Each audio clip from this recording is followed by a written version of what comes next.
السلام علیکم ورحمۃ اللہ وبرکاتہ۔ ہم زندگی میں جو چاہتے ہیں وہ شاید ہمارے نصیب میں ہی نہیں ہوتا، لاکھ کوشش کے باوجود وہ ہم کو نہیں مل سکتا، شاید اسی کو زندگی کہتے ہیں۔ بابا جان کی زمینوں کا محافظ عاطف چاچا تھا، وہ ان کا منشی بھی تھا۔ اس کی بیوی بچے اکثر ہمارے گھر آتے رہتے تھے۔ اس کا سب سے بڑا لڑکا ابرار میرا ہم عمر تھا۔ بچپن میں جب وہ ہماری حویلی آتا تو میں بہت خوش ہوتی، کیونکہ وہ اور لڑکوں سے بہادر تھا۔ اس کو اس چھوٹی عمر میں تیرنا بھی آتا تھا۔ میرا ہاتھ پکڑ کر ندی پار کرا دیا کرتا تھا، آم کے درخت پر چڑھ جاتا اور میٹھی میٹھی کیریوں سے میرا دامن بھر دیتا۔ ابرار کے آتے ہی میں اس کے ساتھ چل پڑتی۔ ہم دن بھر کھیتوں میں گھومتے، بیر چنتے اور درختوں کے جھنڈ میں چھپ کر گنے کھاتے۔ وہ مزے مزے کی کہاوتیں کہانیوں کے انداز میں سناتا۔ وہ میرا ہم مزاج اور بچپن کا ساتھی تھا۔ اس کے ساتھ خبر ہی نہ ہوتی کہ کب صبح ہوئی اور کب شام ہو گئی۔ گھر آتے تو خوب مار پڑتی، پھر کافی دن وہ نہ آتا، اور جب آتا تو ہم پچھلی مار بھول کر گھر سے کھسک جاتے۔ خیر، یہ تو بچپن کی باتیں تھی۔ ذرا عمر بڑی تو خود بخود سمجھ آنے لگی۔ وہ بھی بڑا ہو گیا تھا، مگر اس سے گھر کی خواتین کا پردہ نہیں تھا۔ میری ماں اس گھرانے کی خدمات کی وجہ سے ابرار کا خیال رکھتی تھی۔ جب ہمیں میٹھی روٹی بنا کر دیتی تو اس کے لیے بھی بنا دیتی تھی۔ ایک میرے سوا خاندان کے سبھی افراد کے ذہنوں میں یہ بات تھی کہ ابرار ہمارے منشی کا لڑکا ہے۔ جب میں باشعور ہوئی تو میرا اس سے بات کرنا معیوب خیال کرنے لگے۔ میں تو پہلے کی طرح سادگی سے ہنستی بولتی تھی، اور وہ ہمیں آپس میں باتیں کرتے دیکھ کر ماتھے پر بال ڈال لیتی تھی۔ کچھ دنوں بعد میری چھوٹی چچی، جو میری ہونے والی ساس بھی تھی، ہمارے گھر آ کر رہنے لگی۔ ابرار ان کی موجودگی میں گھر کے اندر نہ آتا، شاید اماں نے منع کروا دیا تھا۔ مجھے بہت غصہ آتا، دل ہی دل میں کہتی، اماں، اللہ تم کو سمجھے جو ابرار کو روکو۔ مجھ نادان کے یہ بول اللہ کی بارگاہ تک جا پہنچے کہ جلد ہی میری ماں مجھے بھرے گھر میں اکیلا کر گئی۔ چھوٹی چچی کا اپنا گھر ہمارے گھر سے تھوڑا ہی دور تھا۔ وہ چند دنوں کے لیے رہنے آئی تھی، مگر اماں کے اس جہان سے جانے کے باعث مزید رہنا پڑ گیا۔ اب میرا جی بہت گھبراتا اور دل کسی سچے غمسار کو تلاش کرتا۔ ایسے میں ابرار کی بہت یاد آتی۔ وہ ڈیوٹی میں آ کر آواز لگاتا، گنے لے لو یا فلاں چیز لے لو، ابا نے بھجوائی ہے۔ تب میں دروازے کی طرف دوڑی جاتی اور اسے اندر بلا لیتی۔ جب اماں زندہ تھی وہ بھی اسے اندر بلا لیتی تھی، مگر جب سے چچی آئی تھی وہ حویلی میں داخل ہونے سے جھجکتا تھا۔ دراصل دل میں نے ٹھان لی تھی کہ مجھے چچی کے بیٹے سے شادی نہیں کرنی، لہٰذا ان کی زیادہ پرواہ بھی نہ کرتی تھی۔ آخرکار اصرار کر کے ایک روز میں نے ابرار کو گھر کے اندر بلا ہی لیا، جب وہ ہرے چنوں کا بڑا سا گٹھر لے کر آیا تھا، اور چچی کے سامنے ابرار کی خوب خاطر مدارت کی۔ وہ خاموشی سے دیکھتی رہی۔ اب وہ روز ہمارے گھر آنے لگا۔ اس کے آتے ہی میں سارا کام چھوڑ کر اس سے باتیں کرنے لگتی۔ چچی کو بھی اندازہ ہو گیا کہ ہم ایک دوسرے میں دلچسپی رکھتے ہیں، مگر انہوں نے کوئی روک ٹوک نہیں کی، بلکہ خاموش رہی، کیونکہ ہر صورت وہ اپنے بیٹے کے لیے میرا رشتہ لینا چاہتی تھی۔ جب میری شادی میں 6 ماہ کا عرصہ رہ گیا تو میں نے اس سے کہا کہ یہ عورت تو ٹس سے مس نہیں ہوتی، اب کیا ہوگا؟ تمہارے والد کی ہمت نہیں ہوتی کہ وہ بابا جان سے میرا رشتہ مانگے۔ وہ رشتہ مانگے بھی تو کیسے؟ میرا ابا تو تمہاری زمینوں کا رکھوالا ہے، ان کو بلا وہ کیوں کا رشتہ دینے لگے؟ کچھ تو کرنا چاہیے۔ میری شادی کے دن نزدیک آ رہے ہیں۔ یہ بات سن کر وہ سوچ میں پڑ گیا۔ بابا جان نے ان دنوں ایک کم عمر لڑکی سے شادی کر لی تھی اور اسے شہر میں کوٹھی لے کر دی ہوئی تھی۔ وہ اکثر وہیں چلے جاتے تھے۔ تبھی چچا اور چاچی نے ان دنوں ہمارا گھر سنبھالا ہوا تھا۔ چاچی کافی دن رہنے کے بعد آخرکار اپنے گھر روانہ ہوئیں اور اپنی بیٹی کو بھیج دیا۔ کہا کہ شہینہ اکیلی ہے، اس کا دل گھبرائے گا، تم اس کے ساتھ رہو۔ یوں ناصرہ میرے ساتھ رہنے لگی۔ وہ بھی مجھے ابرار کے ساتھ گل مل کر باتیں کرتے دیکھ کر حیران ہوتی۔ تاہم وہ نوجوان لڑکی تھی، جلد ہی ہم سے گل مل گئی۔ اب ہم تینوں باتیں کرتے اور ہنستے بولتے۔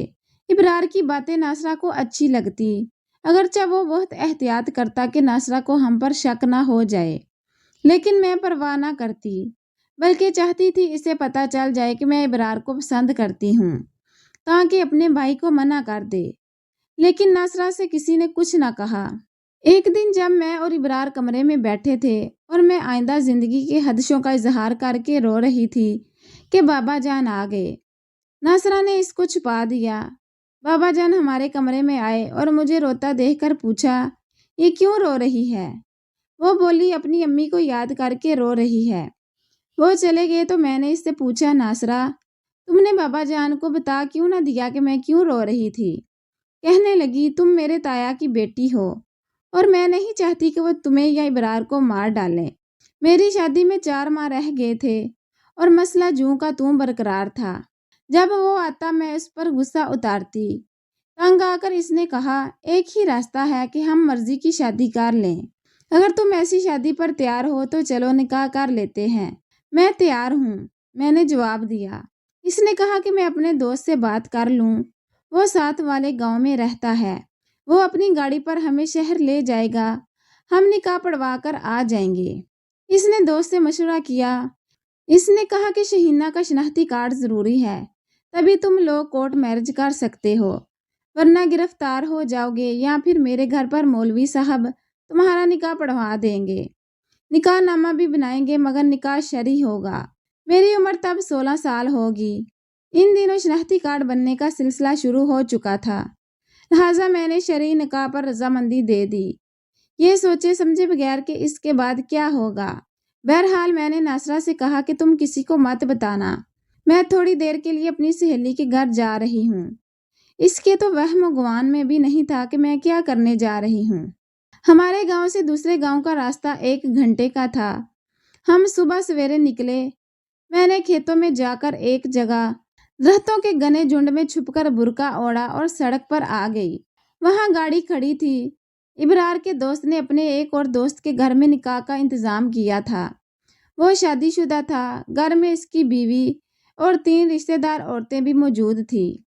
اس کے بھائی گواہ بنائے گئے اور نکاح ہو گیا، جیسے گڑے گڑیا کا کھیل ہو۔ واقعی یہ گڈے گڑیا کا کھیل تھا۔ نکاح ہوا اسی شخص کا قریبی رشتہ دار تھا جو 16 سال کی لڑکی کے نکاح کو جائز سمجھتا تھا۔ میزبان نے کہا تھا کہ یہ میری چچا زاد یتیم لڑکی ہے، میں اس کا ولی ہوں۔ نکاح کے فوراً بعد ابرار کے دوست نے ہمیں گاڑی میں بٹھا کر سڑک کنارے میرے والد کے کھیتوں کے پاس پہنچا دیا اور میں پیدل گھر آ گئی۔ پگ ڈنڈی پر چلتے ہوئے بازاروں کی عورتیں ملی، بولی، بیٹی تم اکیلی اس وقت کہاں گئی تھی؟ میں نے کہا، کہیں نہیں، کل سے میری پالتو بلی گم ہے، اسے دیکھنے نکلی تھی۔ میں ناپختہ ذہن تھی۔ نکاح کا کاغذ مل گیا تو سمجھ لیا کہ اب میں ابرار کی بیوی ہوں، اب جینا مرنا اس کے ساتھ ہے۔ کوئی شادی پر مجبور کرے گا تو بتا دوں گی کہ شادی ہو چکی ہے۔ نکاح نامہ ابرار کے پاس تھا، وہ آئے گا تو لے کر اپنے پاس رکھ لوں گی، پھر جو ہوگا دیکھا جائے گا۔ یہی ہوگا کہ بابا جان مجھے قتل کر دیں گے تو کر دیں، مجھے اب موت کی کوئی پرواہ نہ تھی۔ جب میری شادی میں تھوڑے دن رہ گئے تو میرے رشتے کے بھائی، ان کی بیویاں اور سبھی رشتہ دار آ گئے۔ گھر میں گہما گہمی ہو گئی۔ اب میں تمام وقت یہی سوچتی کہ آگے کیا کرنا ہے۔ میں نے ابرار سے کہا کہ تم رات کو آنا، جب سب سو جائیں گے تو ہم چھت پر چلے جائیں گے اور پھر طے کریں گے کہ آگے کیا کرنا ہے۔ رات جب وہ آیا تو 1:30 بجے کا وقت تھا۔ سردیاں تھی، سب کمرے میں سوئے ہوئے تھے۔ مجھے علم نہ تھا کہ چچی جاگ رہی ہے یا کھٹکے پر ان کی آنکھ کھلی ہوگی۔ میں نے رات کے 12 بجے چپکے سے گھر کا عقبی دروازہ کھول دیا جو میرے کمرے سے قریب تھا، ساتھ ہی چچی کا کمرہ تھا۔ چھت پر سردی تھی، میں جرأت کر کے اسے اپنے کمرے میں لے آئی۔ ہم بیٹھے باتیں کر رہے تھے کہ دبے قدموں چچی آ گئی۔ اسی وقت ابرار جانے کو اٹھ کھڑا ہوا۔ تبھی انہوں نے غصے سے کہا، ابرار اس وقت کہاں جا رہے ہو؟ یہیں سو جاؤ، صبح چلے جانا۔ میں نے ان کے تانے کی کوئی پرواہ نہ کی۔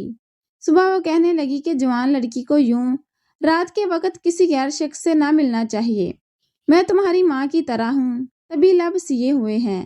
میں خاموش ہو گئی۔ دل میں یہی اندیشہ تھا کہ ابرار جو بات طے کر گیا ہے وہ ہو پاتی ہے یا نہیں۔ اس کو میں نے راضی کیا تھا کہ وہ اپنے باپ کو نکاح سے باخبر کر دے تاکہ وہ میرے والد کو آگاہ کر دے کہ بچوں نے یہ قدم از خود اٹھا لیا ہے